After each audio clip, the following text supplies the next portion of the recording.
My name is Jack Renza from the business department. I've been a professor here for 40 years. I cannot believe that. But more importantly, welcome back as we begin our next 50 years. It's hard to believe that last year at this time, our convocation was opened by Jim Flanagan, son of our first president, Dr. William Flanagan. Little did we all know that the conclusion of our 50th anniversary celebration, we would be welcoming the start of the next 50 years with the winds of great change.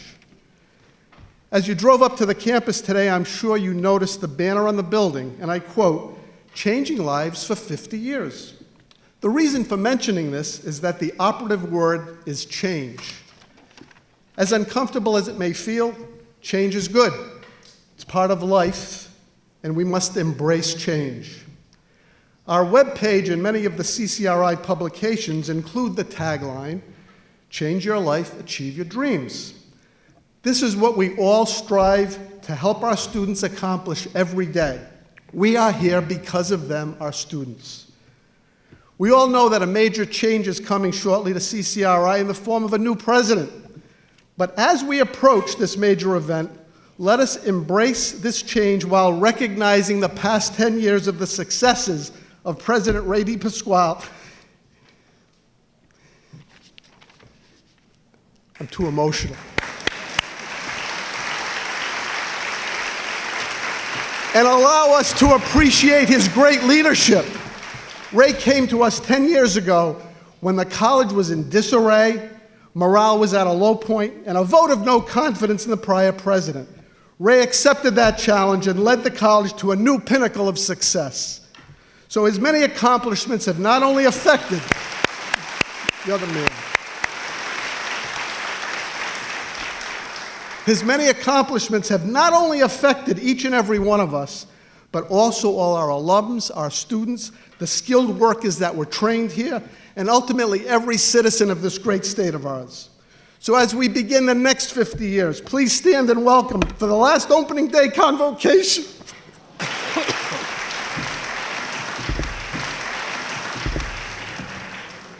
Okay, Jack, this wasn't supposed to be emotional. Good morning. And thank you, Jack, for, now you got me doing it. But no, as you look out at all of you, and this morning it was a wonderful welcome back. As we always do, we come back as a family and we look at one another, and we haven't seen each other since graduation, and it's a remarkable feeling. Every year since I've been here, I walk down the ramp and I just sort of look out at all of you and think, what a remarkable place we have. And today we have all our wonderful students with us again, who I'll introduce in a few minutes. Many of you have been here for a long part of your life. And as you say, it's the end of a chapter of life, and it's a beginning of something new for all of us. And whatever that means is yet to come, but Jack has been one of the very first people I met here at the college, and since day one has just been an outstanding colleague and friend and helped me maneuver. Some of you may or may not remember, he actually chaired the Budget and Resource Committee, which was the first step to saying, we're going to have an open administration. You guys are going to know everything we're doing. And further that along, the people he's introduced me to that have made this college better because they helped us. And so, Jack, I will be forever grateful for your friendship, your leadership, and your outstanding teaching of 38 years here. Jack, thank you.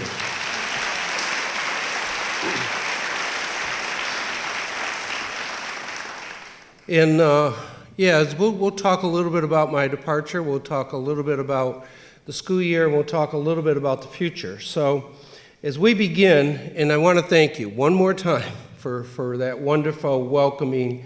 It's like my first time when I walked in here, everybody said, were you nervous? And I said, no, I didn't know what to expect 10 years ago. And that same welcoming feeling was there 10 years ago as it is today. And Marjorie, you may remember better than most that first year what a remarkable feeling that was when we all came together after about 3-4 months, and we had a feeling that change was in the wind. Well, we're about to start that all over again, but under better circumstances. So I want to welcome you all to our Opening Day Convocation. as we get ready to begin our 51st academic year on Monday. I hope all of you had a wonderful summer and that you've recharged and are as eager and as welcoming to our students as you've ever been. In a few minutes, we're going to take a look back at all we've accomplished and ahead and what's in store for CCRI's future. But first, let me introduce some people that are with us today. And our 50th anniversary committee, Sandra Pitts, Marianne Renza, Tom Pitts, and Jack Renza, who did an outstanding year of raising profile of the school, and more importantly, raising lots of money for scholarships. Would our 50th anniversary committee please stand? Come on, guys.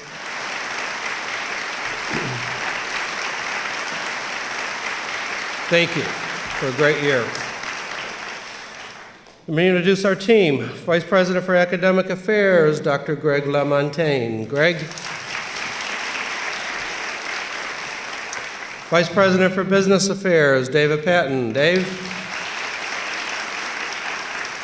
Associate Vice President, Center for Workforce and Community Education, Robin Smith. Robin.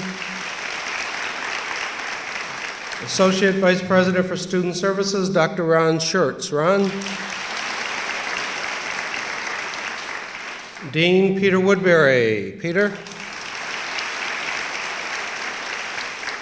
Dean Ruth Sullivan. Our newest interim Dean of Arts and Sciences, former chair of the English department, John Coe. John.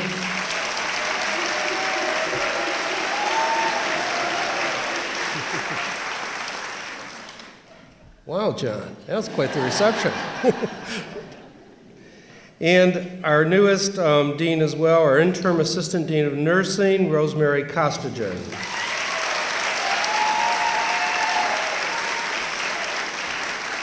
No, I'm going to keep going from my script today, and I hope you don't mind, but, every time something happens that catches you, you're going to say something. But, Rosemary started here as a nursing student, got her associate's degree here, all the way on to her PhD in nursing, and now is leading the nursing department. How incredible is that as a story for changing your lives and achieving your dreams?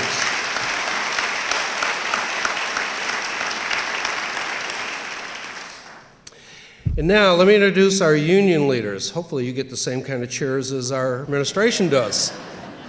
We soon will see. It truly has been a wonderful pleasure working with these three individuals and, in fact, all the union leadership that I've been with for the 10 years here. And Marjorie, I know you're in my line of vision, so you're going to get picked on a lot, but Marjorie was the faculty president when I got here, and she was tough. I remember the first time I met her after the introduction, I was going to be the interim. She says to me, I said, I would really look forward to working here and making this a better place. She goes, we'll see. That's a quote. That was quite the welcome you gave me, Marjorie. But since then, we have a great friendship, and we've had great strides, and again, lots of leadership that has passed on. So let me, without any further ado, introduce our union leadership, who I've met with every 6 weeks over the course of my time here, hopefully to continue to move our institution forward. So it's a great pleasure to introduce the president of the CCRI Faculty Association, President Sean Parker. Sean?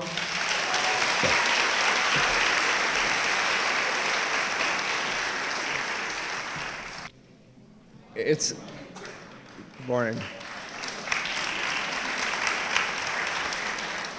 It's always exciting to start a new year, to see our former students return to persevere toward their goals, meeting new students who've embarked on a new journey to change their lives, and doing our best to teach and guide them forward.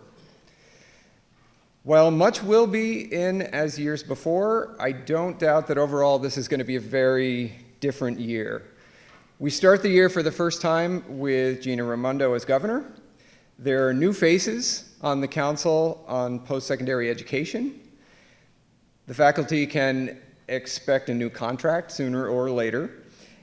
And I bet that the other unknown changes that are coming our way are going to be momentous. For one, this is our last convocation with Ray DiPasquale, and I only hope that our next president will be half as accessible and approachable as Ray has been. So Ray mentioned the meetings, the standing meetings that we've had every 6 weeks, but he's also welcomed us into his office whenever we've needed to bring an issue to his attention, and even fielded random text messages from me after I've run into upset faculty members on the way to class or meetings so that he would understand the issues that we face every day. One day he even got a text from me about a bathroom problem that I probably shouldn't have brought to him, not least because he'll never let me forget it. So I want to thank you, Ray, for welcoming faculty into your office, for listening, for finding sensible solutions, and for being generous with your time, your attention, and your advocacy for us.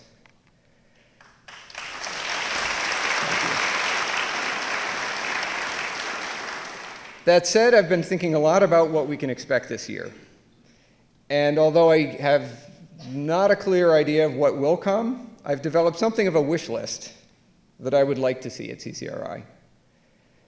Fairness and respect all around, for faculty to get the resources and support we need to do the best we can for our students, for administrators to help and empower us to be accessible and to honor our contracts, genuine and effective co-governance at CCRI, acknowledgement for the experience and expertise of faculty, some of whom have been in the classroom for decades, and some of whom have many years of practical experience in the fields we teach about before becoming CCRI professors. For the state to show in concrete ways that we're valued for that expertise, for the work we put in, for the dedication to serving Rhode Island and the students who come to CCRI, to have the academic freedom to dedicate ourselves to being great professors and responding to the needs of our students right in front of us in ways that make sense to us and to them. My wish list extends to my fellow faculty also. For more faculty members to step up and serve on committees or run for office or take initiative and do more than just talk. There will be an election soon for the Elections Nominations Committee, who are responsible for running the elections of officers in the spring, and if you need good leaders, you need good elections. In April, I'd like us to elect our first grievance committee so that a group of faculty, not just 2 or 3, are deciding and filing grievances and weaning ourselves from our dependence on NERI. I'd love to see some faculty organize social gatherings so we can spend a little more time with each other doing something other than struggle. And in the short term, I wish that all voting members of the Faculty Association will attend the meeting this afternoon to consider ratification of the proposed contract. Whether we vote today as planned or take a different path, today is our best opportunity to come together as a faculty. So that's my academic New Year wish list. I think they're all reasonable things to want and to expect, and if we got them, imagine how much more we could do. Now, before I finish, I have one personal addition to my list. An opportunity to thank many of you. As most of you know, my father died over the summer and Sandy's father passed away last Friday. I've been incredibly grateful and impressed at the sympathy, heartfelt messages, cards, and comforting conversations that I've had with so many of you, faculty, staff, students, administrators, and others. There are certain times when we set aside our struggles and roles and approach each other with heartfelt humanity and grace that I want to take a moment to thank you all for. It's been a comfort and a blessing to work with such an amazing group of people. Thank you.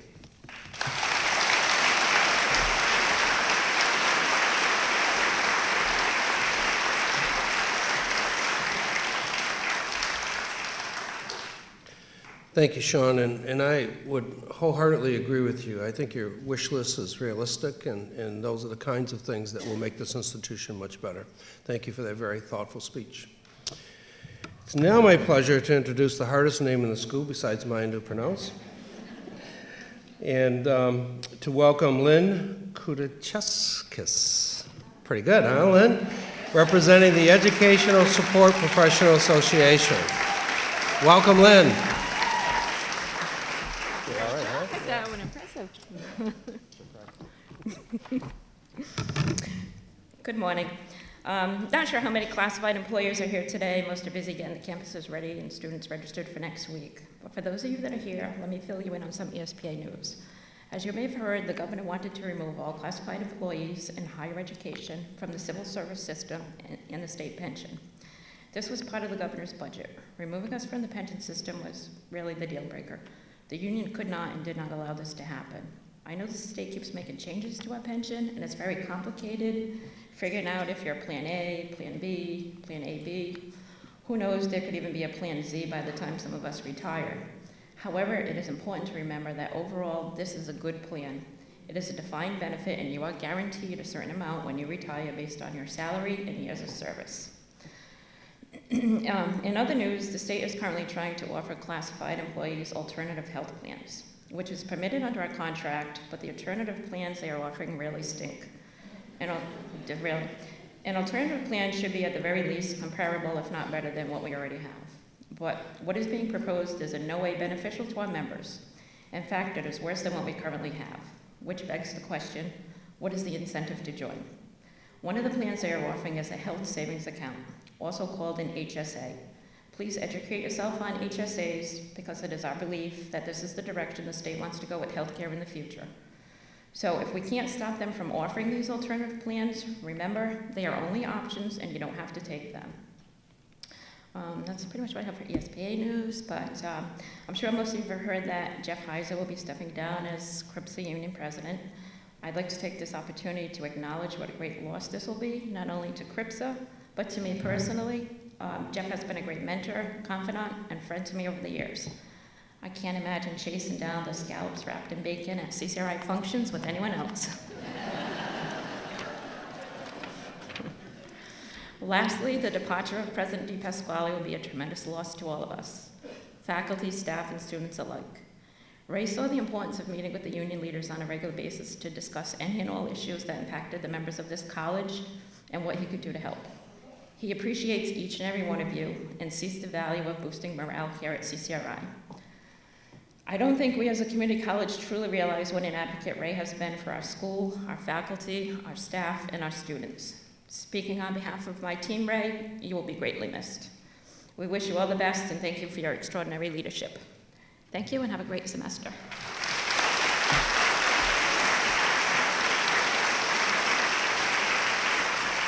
Thank you, Lynn, and thank you for that, all those nice words. It means a lot, it does. And certainly we have, no, I think every year we try and skip you, Jeff, but I got to bring them up here. And last but never least, and certainly someone who's turned into a very good friend, and someone that I've grown to admire and respect for the great work he does, most importantly, with our students each and every day. And that's the president of your CCRI Professional Staff Association, Mr. Jeff Heiser. Jeff?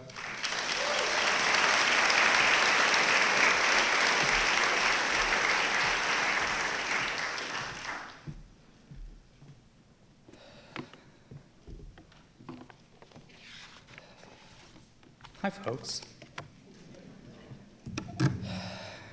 At this point, I am so toasted, Denny's offered me a contract. I'd like to tell you a story about opportunity. Once upon a time, a young man who had been laid off 3 times in the past year, you can tell this story takes place in Rhode Island, finally decided he needed to think seriously about pursuing a real career.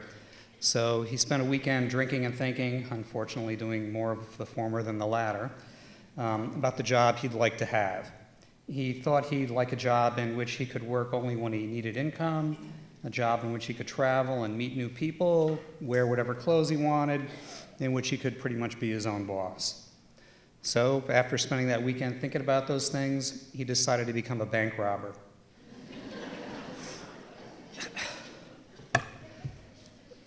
Now, this guy wasn't too bright, but he knew he had no experience in this line of work, so he thought he'd need some training. So he called his local community college and was told that there were no credit programs in this area.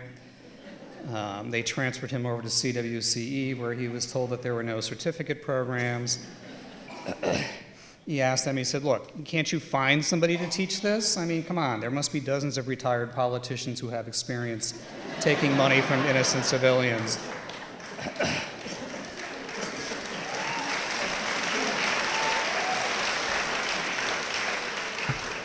At that point, the line went dead, and the following Monday, our young man went to work on his new career without any experience or training. So he walks into the bank with his little bank robber mask on, and he's got his little bank robber gun. And fortunately for him, the only people he saw were the bank teller, and over on the side, there was an old married couple who were standing off, having a fight over what else money, right? So the young man walks up to the teller, he does the stick 'em up routine, and the teller panics and hits the alarm, and all hell breaks loose. In the commotion, his mask fell off. He hurriedly put it back on, pointed his gun at the teller, and he says, "Look, did you see my face?" And the teller, who is too scared to lie, says yes, and the bank robber panics and shoots him. So at that point, he turns to the old couple, and he looks at the woman, and he says, "Did you see my face?" And the woman looks at the teller lying on the floor, and then she looks at the bank robber and says, "No, but my husband did."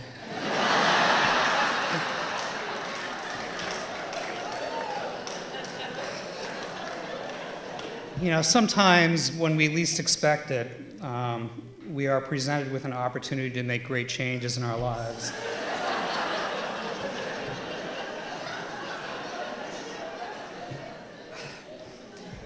In this case, this woman stumbled across an opportunity to lose 300 pounds of ugly fat, and she was ready to go for it.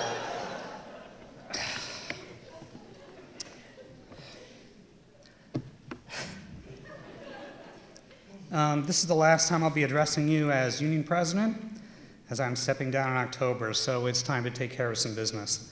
First, I'd like to express my appreciation to that guy over there for what he's done for us over the past decade.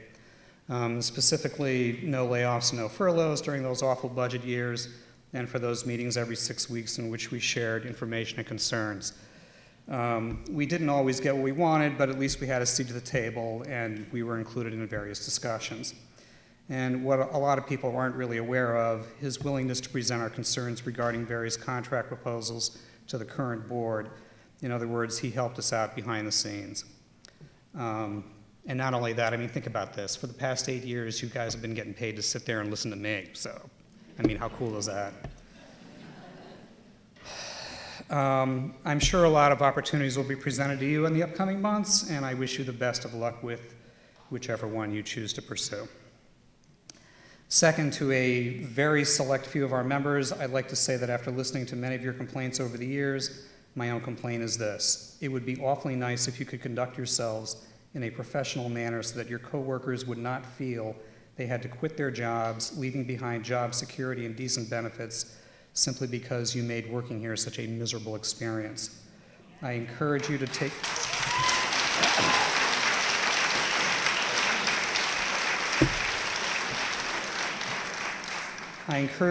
advantage of the opportunity to use the tuition waiver to upgrade your skills and look for work in the private sector.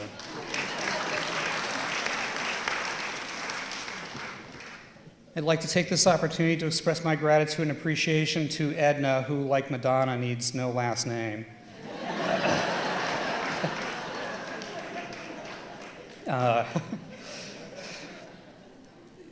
Yeah, I could spend a couple days on that, huh?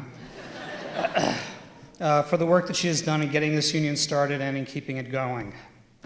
I offer thanks to our executive officers, Jean Grandy, Tony Samini, Luz Nunez, and Dolly Quigley for their incredible support. I owe you much more than you can realize.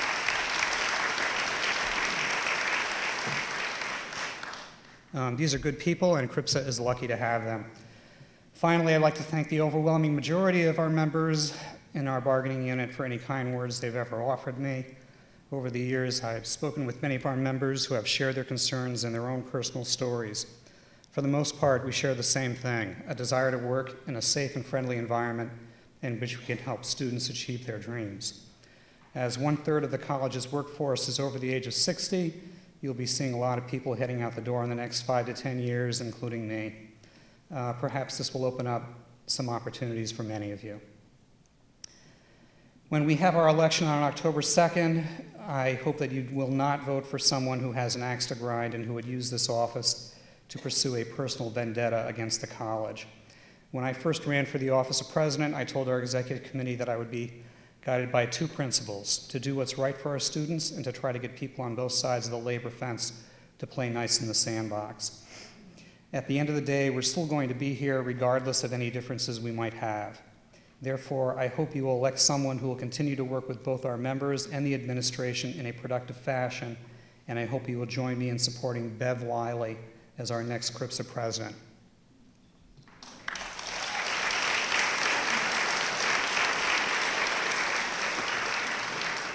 Okay, kids, after 8 years of doing this, that's all I got for you. Thanks for listening.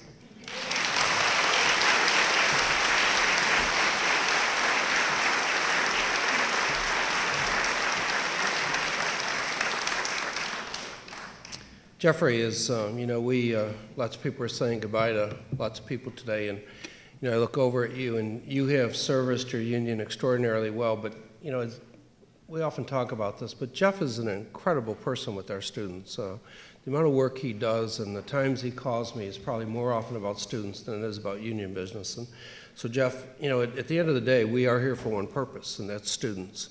And as a team, you have not only represented, all three of you, your constituencies very, very well, but you also do an incredible job at making this an extraordinary place for our students. So on behalf of the college, our three union presidents, please stand for a round of applause.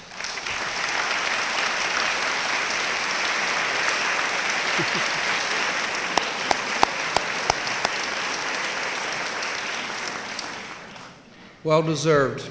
Thank you all for your great work. A few more people I need to introduce. Deb Zielinski, as you know, has been with me since day one. And as Deb said, when you come in here and you have an opportunity to change all the people that work for you, one of the first people that obviously worked for me was Deb. We have had 10 years of great work together, and thank you, Deb.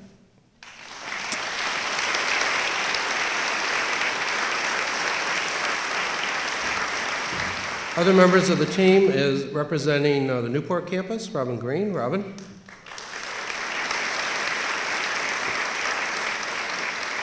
Our attorney for the college, who I had the privilege of working with as Commissioner, Ron Cavallaro. Ron. The first appointment I had really to make, besides Sherry Norton as our HR person, was our VP for Academic Affairs, who now is being our Affirmative Action Officer, as well as running our Lincoln campus, Leila Morgan.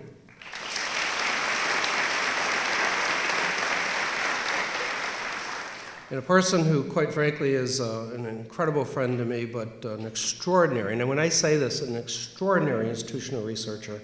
I've worked at 4 colleges. I've never met anybody who has more intelligence or analytical skill and the ability to lead me and guide me. He does an incredible job behind the scenes with making sure I have the right data and the right statistics to present our case all the time, and that is Bill LeBlanc, our Director of Institutional Research.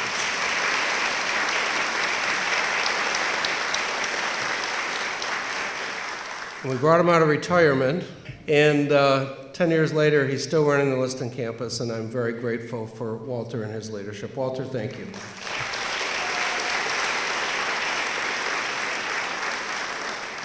Hopefully I've not missed anybody, and thank you all. Jim Glickman, I'm looking up there at you, sitting up there, and it's interesting, as I said, I'm going to deviate a lot today as I see faces, but I always remember you walking into my office presenting that book to me, which has become one of the books you wrote, and it has become a staple in my home. I just want to tell you thank you for the friendship that you've shown me as an outstanding professor here and doing great things, because again, one of the quiet ones who does outstanding work behind the scenes. Thank you, Jim.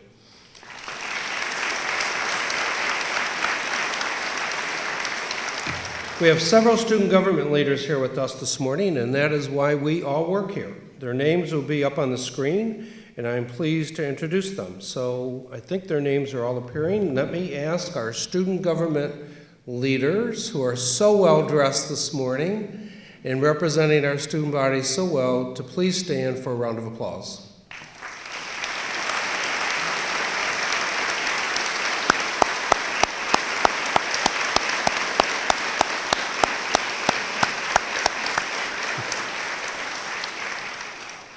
Thank you for joining us, and we look forward to a great year with all of you. And we also have members of our Student Veterans Organization with us this morning. Would you please stand? Student Veterans Association, thank you for being here. Stay standing for just a minute. On behalf of the college and all of us at CCRI, and in fact the entire country, thank you for our service to our country, and thank you all that you do for our student veterans and welcoming them back to our college. Thank you both so very much.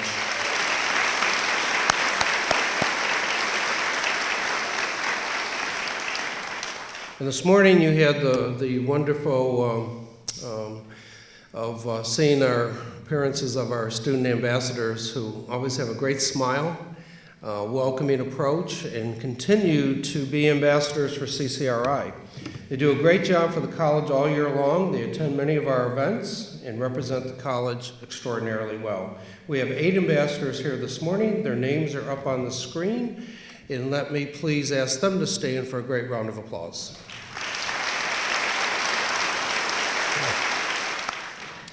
I have one more person I'd like to recognize, and she doesn't know this is coming, so this truly is a surprise this morning. But I'd like to invite one of our faculty members, Dr. Cindy Hansen, Associate Professor in Biology at our Liston campus, to come down here. Where is Cindy?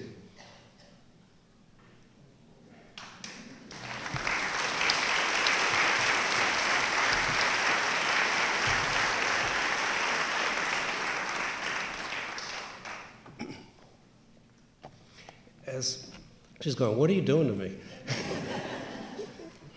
I'd like to read something about Cindy, but please can help me congratulate her on being our September Employee of the Month.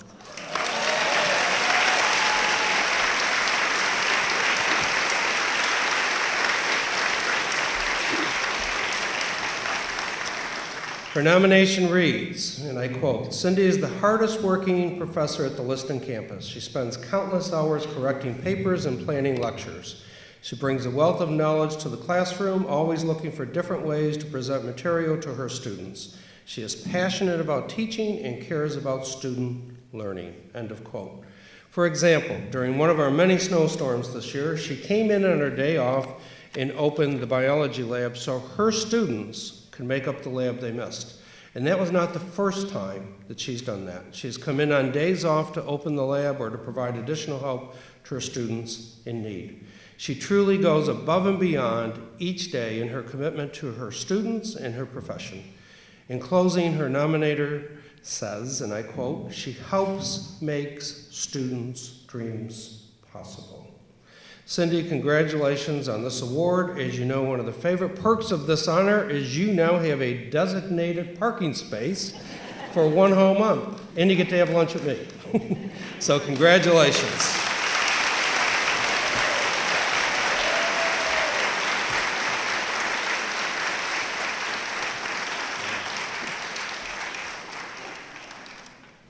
And we have a very unique pin that says Employee of the Month, that obviously only our Employee of the Months get to wear, but please wear this with lots of pride, and thank you for your tremendous service to our students. Congratulations.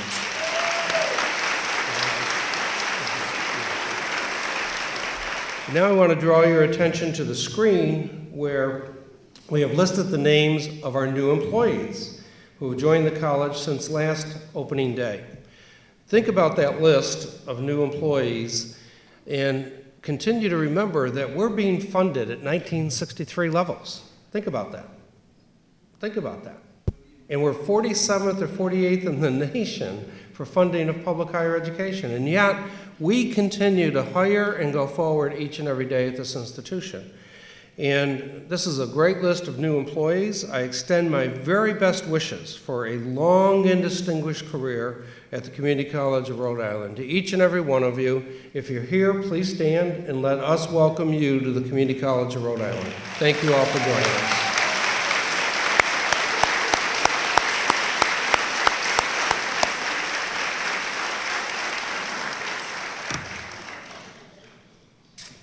On the opposite end, I want to draw your attention to the screen one more time, where we have listed the names of employees who have retired since opening day 1 year ago.